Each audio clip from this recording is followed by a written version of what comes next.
गुरुर्ब्रह्मा गुरुर्विष्णू गुरुर्देवो महेश्वरा गुरुर साक्षात परब्रह्म तस्मै श्री गुरुवे. आज श्रावणाचा पहिला सोमवार आणि पहिल्या सोमवारच्या या तुम्हाला सर्वांना, चैतन्याच्या मार्गावर चालणाऱ्या सर्व साधकांना शिवमय हार्दिक शुभेच्छा. तुमचं जीवन सुंदर व्हावं, भौतिक जीवनात तुम्हाला समृद्धी प्राप्त व्हावी, मानसिक जीवनात तुम्हाला शांतता मिळावी आणि आध्यात्मिक जीवनात तुम्हाला परम आनंद, सच्चित आनंद समजावा, किंबहुना तो तुम्हाला अनुभवता यावा. पण सामान्य माणसाला हा सच्चिदानंद कधी समजतच नाही. त्याला हे तर समजतं की you are the creator of your own destiny, but he can't. त्याला तो भौतिक अडचणींमध्ये असतो, भौतिक विवंचनेमध्ये असतो, कारण तो स्वतःला गरीब समजतो, हीन समजतो, दीन समजतो. हीन दीन मतिमंद सेवेला चुकलो हो आम्ही. स्वतःला हीन दीन मतिमंद समजू नका. चैतन्य जीवनशास्त्र आपल्याला सांगतं you are the creator of your own destiny and you can create whatever you want to create. पण मी गरीब आहे, मी काळा आहे, मी मुलगी आहे, मी पुरुष आहे, मी हिंदू आहे, मी मुस्लिम आहे, मी ख्रिश्चन आहे, आणि अशी काहीतरी आयडेंटिटी आपण आपल्या स्वतःला लावून घेतो, वडिलोपार्जित, आणि स्वतःला संकुचित करून टाकतो. चैतन्य जीवनशास्त्र आपल्याला या संकुचनातून प्रसरण पावायचंय. स्वतःला विस्तारित करायचं आहे, स्वतःचा विस्तार करायचा आहे. हेच चैतन्य जीवनशास्त्र आणि हाच आपला चैतन्याचा मार्ग. पण हा मार्ग सर्वांसाठी नाही. ज्यांना स्वतःला बदलायचंच नाही त्यांच्यासाठी हा रस्ता नाही.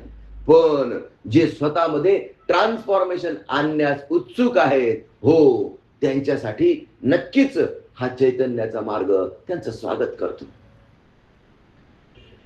हा रस्ता म्हटला तर एकदम सोपा आहे. साधना करणं अवघड आहे का अक्षय? सेवा करणं अवघड आहे का? नाही. सत्संग करणं म्हणजे फक्त रात्री झोपायच्या आधी ग्रॅटिट्यूड आणि 12 श्वास विश्वशांतीसाठी अवघड आहे का व्यंकटेश? नाही.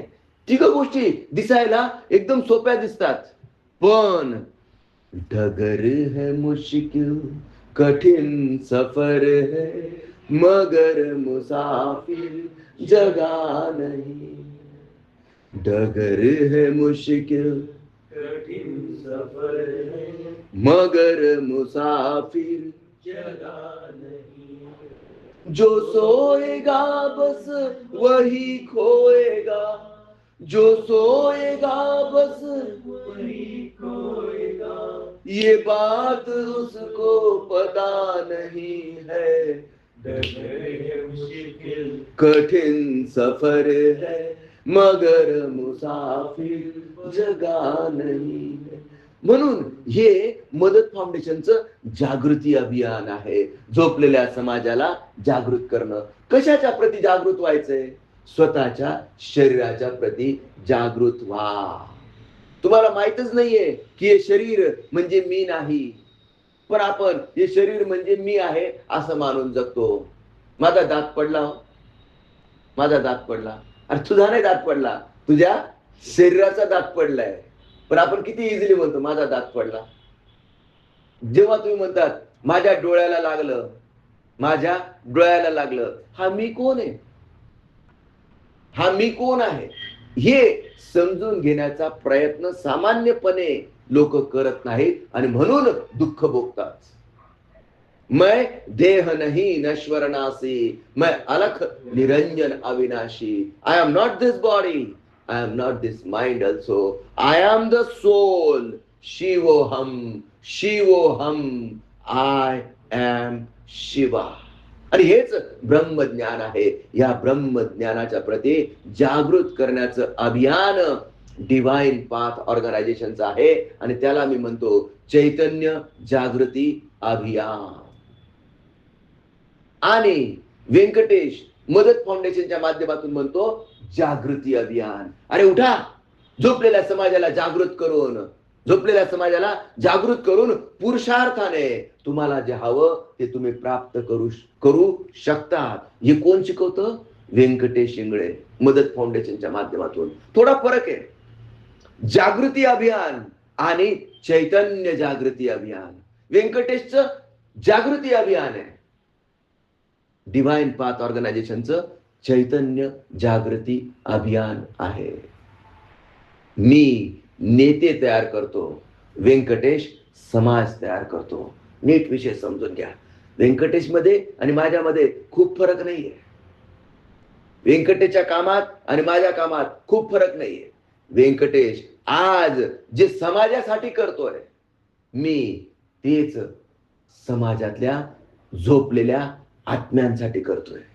या आत्म्यांना जागृत करून चैतन्याच्या मार्गावर चालण्यासाठी प्रवृत्त व्यंकटेश पण करतोय आणि मी पण करतोय. समजून घ्या, दोघांचा रस्ता वेगळा नाही, पण थोडासा फरक आहे, छोटासा फरक आहे. आणि हा फरकच तुम्हाला हळूहळू आत्मोन्नतीच्या दिशेने प्रेरित करत आहे. जेव्हा हा झोपलेला समाज जागृत होईल तेव्हा मी असं म्हणतो राम राज्य आणि सत्ययुगाची स्थापना होईल. काळ जास्त लांब नाही. पुढच्या 7 ते 10 वर्षात तुम्ही तुमच्या प्रत्यक्ष डोळ्यांनी हे बघणार आहात. कदाचित आज तुमचा या गोष्टीवर विश्वास नसेल, पण स्वतःमध्ये जर ट्रान्सफॉर्मेशन झालं असेल, अक्षय तुझ्या ट्रान्सफॉर्मेशन झालंय का? नक्की. तर मी तुला सांगतो, हा चैतन्याचा मार्ग सोडू नको. सकाळी साधना, दिवसभर सेवा, रात्री झोपायच्या आधी सत्संग करायला तुला काही वेगळे एफर्ट्स घ्यायला लागतात का? नाही. फक्त एक एफर्ट घ्यायला लागतात, स्वतःच्या आळसावर विजय मिळवावा लागतो. हा, एका दिवसात हे शक्य नाहीये, पण एक दिवस प्रत्येकाला हे शक्य आहे. हा तुझा अनुभव आहे की नाहीये? Yes or no? कसा आला तुला हा अनुभव, सांग बरं मला. सतत अभ्यास केला. आधी माऊली प्रसादच्या निमित्ताने तू इथे आला. 10-12 दिवस इथं तू ब्रह्मज्ञानाने युक्त ब्रह्मक्रिया केली आणि मग बरेच दिवस शक्य होतं, पण तरी पण तू आला नाही. Yes or no? शक्य होतं तरी पण तू आला नाही. आता तू इथे यायला लागला आणि स्वतःशीच संकल्प घेतला. काय संकल्प घेतला? की कमीत कमी 3 महिने मी एकही दिवस ड्रॉप आउट करणार नाही. Yes or no? कमीत कमी 3 महिने. आणि हा संकल्प घेऊन तुला किती दिवस झाले? मला आज 15 दिवस आहे. 15 दिवस आहे. या 15 दिवसात तुला तुझ्यामध्ये काय परिवर्तन वाटतंय? खरं खरं सांगायचं, खोटं बोलायचं नाही. पहिले तर रोज उठायला प्रॉब्लेम होता, असं जाऊ दे थोडा वेळ करायचो. पण आता जर गजर नाही वाजलं, क्लॉक नाही वाजलं तरी ऑटोमॅटिक जाग येते मला सकाळ. शाबास. दिस इज द ट्रान्सफॉर्मेशन. आणि जर तुम्ही दररोज सकाळी लवकर उठायला लागलात तर तुमची प्रोडक्टिव्हिटी वाढणार की नाही वाढणार? This is pure science. This is science beyond science. Very simple. चैतन्याचा मार्ग व्हेरी सिम्पल. सकाळी साधना, दिवसभर सेवा करताना तुम्हाला काहीच सोडायची गरज नाही. जे काम तुम्ही करतात, जे काम भगवंताच्या कृपेने तुम्हाला प्राप्त झालेलं आहे, ते इमानदारीने, प्रामाणिकपणे, भौतिक नियमांच्या अधीन राहून तुम्ही करणं अपेक्षित आहे. आता वर्मा सर, तुम्ही दिवसभर काय काम करतात? दिवसभर मी माझे जे क्लायंट आहेत आर्किटेक्ट, मी स्वतः आर्किटेक्ट आहे, तर मी आर्किटेक्चरल सर्व्हिस प्रोव्हाइड करतो. ही सर्व्हिस प्रोव्हाइड करताना मी त्यांना जास्तीत जास्त चांगल्या पद्धतीने घर कसं देता येईल, वास्तुशास्त्रानुसार कसं डिझाईन करून देता येईल, हे सगळं मी त्यांना माझ्या माध्यमातून, त्यांच्या घराच्या माध्यमातून त्यांच्या जीवनात आनंद आणायचा प्रयत्न करतो मी. खूप छान, सुंदर. पण सामान्य माणसाला काय वाटतं माहिती का? तुम्ही सेवा करायची म्हणजे काय करायचं? फुकट करायचं. जर तुम्हाला मी सांगितलं की तुम्ही सेवा करायची म्हणजे काय करायचं, फुकट करायचं. तर तुम्ही तुमची ही जी काही व्यावसायिक सेवा आहे ही तुम्ही फुकट देऊ शकाल का? खरं खरं सांगायचं. नाही देऊ शकत. कारण कसं आहे की प्रत्येक गोष्टीचं एक मूल्य आहे आणि पुढच्याला पण त्याची जाणीव राहिली पाहिजे त्या गोष्टीची. तर आपण एक सेवाभाव म्हणून मग तुम्ही ही सेवा, चैतन्य जीवनशास्त्र तुम्हाला ही सेवा कशी द्यायला सांगतं? भौतिक नियमांच्या अधीन राहून शाबास. सेवा करा. भौतिक नियमांच्या अधीन राहून तुम्ही सेवा करा. आणि सेवा करा म्हणजे काय? सेवा करा म्हणजे काय? लोकांना असं वाटतं की सेवा करा म्हणजे फुकट करा. जसं काल मदत फाउंडेशनने फुकट वाटलेत ना शूज. हीच लोकांना मदत वाटते खरी, पण हे चुकीचं आहे. कोणीही कोणाला काहीही फुकट देत नाही. किंबहुना मी असं म्हणतो, भगवंत सुद्धा घेशी तेव्हा देशी, ऐसा उदार तू मनविशी. तो पहिले घेतो आणि मग देतो. मग भगवंत आपल्याकडून काय घेतो? आपली ऑनेस्टी घेतो, आपली ट्रान्सपरन्सी घेतो, आपला पुरुषार्थ घेतो. तो तुम्हाला द्यायची इच्छा आहे का? जर ती द्यायची इच्छा असेल तरच हा रस्ता तुमच्यासाठी आहे, अन्यथा हा रस्ता तुमच्यासाठी नाही. कारण डगर है मुश्किल कठिन सफर है, मगर मुसाफिर जगा नहीं. जो सोएगा बस वही खोएगा, जो सोएगा बस वही खोएगा, ये बात उसको पता नहीं है. डगर है मुश्किल कठिन सफर है, मगर मुसाफिर जगा नहीं. हाँ लगेंगे फल जब किसी वृक्ष में, वे पेड़ झुक जाएंगे स्वतः ही. अकड़ तने की बता रही है, अकड़ तने की बता रही है, अभी फल इसमें लगा नहीं है. कठिन सफर है, मगर मुसाफिर जगा नहीं है. डगर है मुश्किल कठिन सफर है, मगर मुसाफिर जगा नहीं. जो सोएगा बस वही खोएगा, जो सोएगा बस वही खोएगा, ये बात उसको पता नहीं है. कठिन सफर है, मगर मुसाफिर जगा नहीं है. हे मन आहे ना त्या जिन सारखं आहे. जिन, जिन माहिती का तुम्हाला? तो अलाउद्दीनचा जिन. त्या चिराग असा त्याने हे केला. एका असाच अक्षय सारखा एक पोरगा होता आणि त्या पोराला समुद्राच्या काठावर हा अलाउद्दीनचा चिराग सापडला. किती मजा येईल ना. अलाउद्दीनचा चिराग. त्याने असं केलं आणि लगेच मला एक आयफोन दे बाबा. लगेच त्याने आयफोन दिला. बरोबर. आणि असा व्यंकटेशला सापडला. कोण? काय? अलाउद्दीनचा चिराग.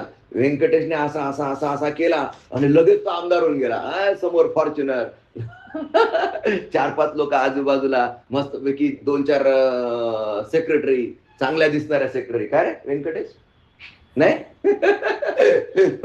आणि मग ते अपॉइंटमेंट नोंदवतील. आज कुठे उद्घाटन करायचं आहे, आज कोणाच्या दशक्रियाविधीला जायचंय, आज दिवसभरातलं शेड्यूल सकाळी वाचलं जाईल. आणि व्यंकटेश मस्तपैकी झोपेतून अरे आज उशीर झाला का उठायला? बसरी का चुकून जाते मग. असो. सांगायचा मुद्दा काय? सांगायचा मुद्दा, मन ही करता मन ही भोगता. तुमचं मन क्रिएट करू शकतं. आणि हा अलाउद्दीनचा जो चिराग आहे ना, हा अक्षय सारख्या मुलाला सापडला. आणि पण त्या अलाउद्दीनच्या जिनने एक नियम केलेला होता बरं का. मला रिकामं बसू द्यायचं नाही भाऊ, मला सतत कामला पाहिजे, सतत काम सांगायचं. आता अक्षयला वाटलं आयफोन तर झाला आपला. त्याने एका सेकंदात करून दिला. हो लगेच हा घ्या आयफोन. त्याने सांगितलं अरे एक मस्त सुंदर बायको दे बाबा मला. हा झुम एक पोरीसारखी बायको. अरे वा. लगेच हे कर मस्त मला कसं मस्त बंगला देण्याचा, मस्त आहे, 2-4 नोकर चाकर सगळं झुम. लगेच सगळं आलं. लगेच सगळं आलं. नोकर चाकर, स्विमिंग पूल, एकदम भारी.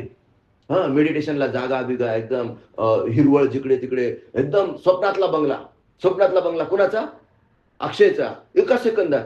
आता त्या बंगल्यात इंटेरियर पण पाहिजे ना, हे नुसतं बंगला बांधून काय उपयोग? अक्षयने सांगितलं झूम, एकदम भारी इंटेरियर, एकदम भारी सोनेरी पडदे, रिमोटचे पडदे आणि अरे ते पाणी काय ते याच्यातलं स्विमिंग पूल मधलं, ते मला टेम्परेचर कंट्रोल वाला पाहिजे. झूम, लगेच टेम्परेचर कंट्रोल वाला पाणी, गरम पाणी, हिवाळ्यात गरम पाण्यात स्नान. अरे वा, आयुष्य बाबा अक्षयची, आयुष्य. संध्याकाळ झाली, संध्याकाळ पण सगळं होऊन गेलं. अरे माझ्या गावात नाव इज्जत शोहरत पाहिजे. सगळे लोक त्याला बुके घेऊन आलेत. मोठा पेंडॉल टाकला गेला आणि पेंडॉल मध्ये अरे सगळे लोक आश्चर्य करायला लागले की अरे अक्षय एका दिवसात, अक्षय सर कस काय झालेत एवढे मोठे? बाप रे, जिकडे तिकडे अक्षयचं नाव, जिकडे तिकडे पोस्टर, जिकडे तिकडे बॅनर, अक्षय सरांचा विजय असो, अक्षय सरांचा विजय असो. ते कशामुळे झालंय सगळं? त्या जीनमुळे. आता रात्र झाली, रात्री अक्षयला झोपायचं होतं आणि तो जीन आला, महाराज मला काम सांगा. यार झोपू दे ना शांत मला. तो म्हणतो नाही पहिले मला काम सांगा. बरं आता काय काम सांगू बुवा तुला? तू असं कर, या चाकण शहराचे रस्ते चांगले करून टाक बाबा. अक्षयने सांगितलं. झुम, रातोरात, जसे काल आपले उदय सामंत जे आले त्यांनी जसं रातोरात रस्ते बदलेत ना, तसं त्या जीनने रातोरात रस्ते बदलून टाकले. सगळे रस्ते चकाचक, सगळे ट्रॅफिक गायब, जिकडे तिकडे उड्डाण पूल. आणि ते AI जनरेटेड जसं ते चित्र दिसतं ना, तसं एका दिवसात त्या जीनने काय तयार करून टाकलं? रस्ते तयार करून टाकले. बाप रे, आता रस्ते तयार होऊन गेलेत. अरे मला झोपू दे ना, महाराज मला काम सांगा. तो जीन काय म्हणतोय? महाराज मला काम. अरे तू तुला काय काम सांगू बाबा? अक्षयला सूचना, तू असं कर, चाकणचे केलेत ना, पुण्याचे पण करून टाक. झुम, पुण्याचे पण करून टाकले. अरे अरे आता काय? आता तर झोपू दे राजा मला. नाही ना, मला पहिले काम सांगा. तो जिन काय म्हणतोय? मला पहिले काम सांगा. बाप रे, अवघड झालं बाबा. रात्रभर जिनने काही त्याला झोपू दिलं नाही आणि अक्षयच्या माध्यमातून पूर्ण भारतातले रस्ते बनून गेले. कल्पना करा, अख्खा भारत देश एकदम चकाचक, अमेरिकेसारखे चकाचक ग्लास सारखे रस्ते त्या जिनने एका दिवसात, एका रात्रीत करून टाकले. पण अक्षयला काही झोपू दिलं नाही. आता अक्षय काय म्हणतो? अरे यार एवढं तू सगळं मला केलं, एवढा मस्त बंगला बांधून दिला माझ्याकरता, मला झोपू दे ना शांत, एन्जॉय तर करू दे. तुम्ही एन्जॉय करा ना, मला काम द्या फक्त. जिन काय म्हणतोय?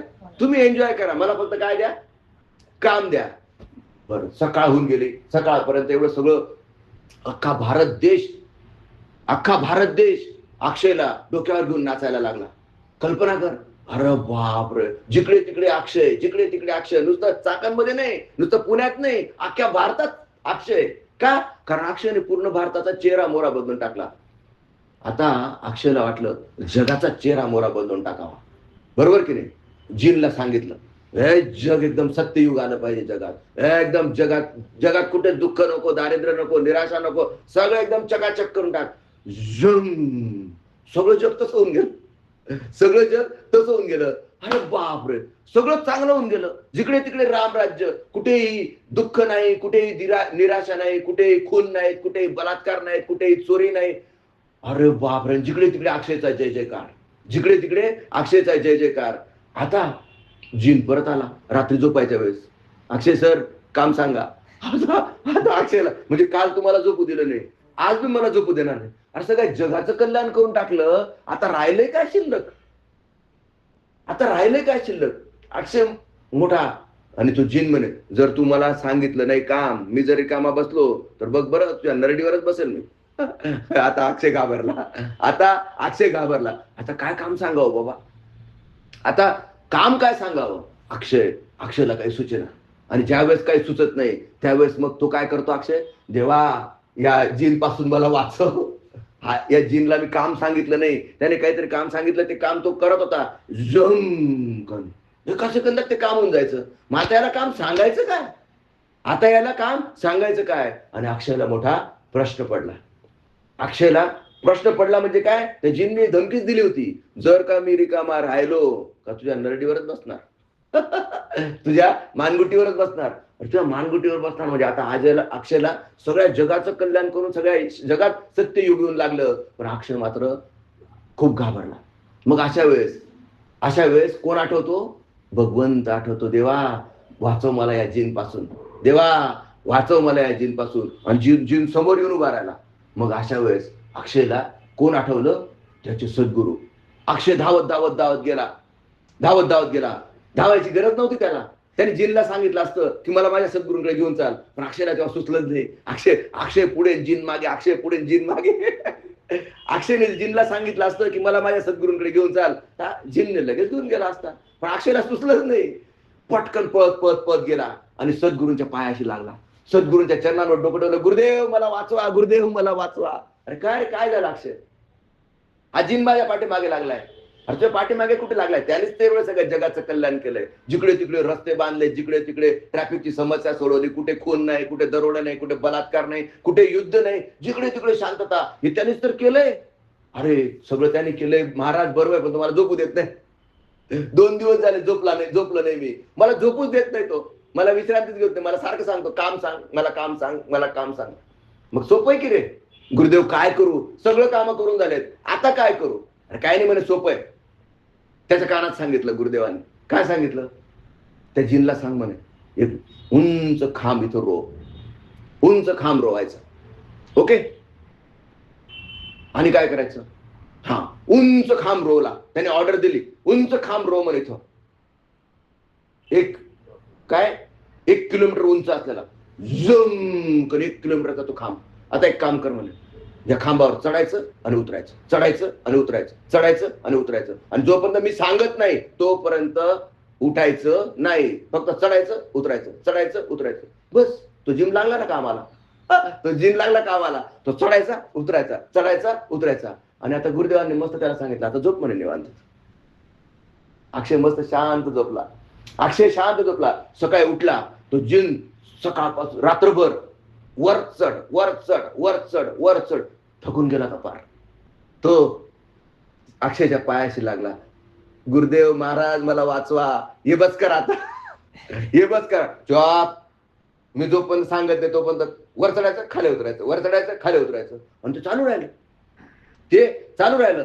अक्षय मस्त सगळं एन्जॉय करतोय, सगळं व्यवस्थित चाललेलं आहे. आणि जेव्हा वाटलं खाली आला जिन, जे काही काम करायचंय ते काम सांगायचं आणि परत काम सांगायचं, वर चढ खाली उतर, वर चढ खाली उतर. आता जिन मात्र आता पक्का कुणाच्या कचाट्यात सापडला? अक्षयच्या कचाट्यात सापडला. विषय लक्षात आला का तुमच्या? अगदी जिन म्हणजे आपलं हे मन आहे. याला आपण, हा जो खांब आहे ना,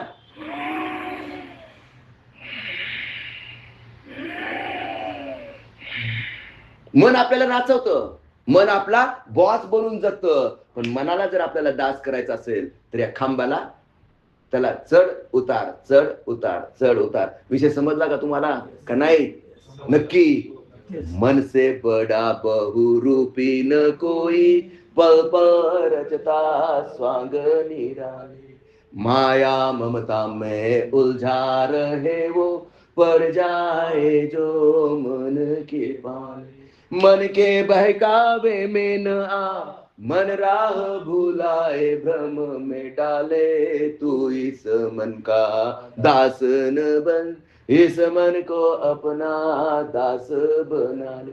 मग या कथेमधला, या स्टोरी मधला जो जिन आहे तो कोण आहे? आपलं मन आहे. आणि या मनाचं दास बनून जगायचं का मनाचा बॉस बनून जगायचं? Choice is yours. आणि चैतन्य जीवनशास्त्र आपल्याला मनाचा बॉस बनायला शिकवतो.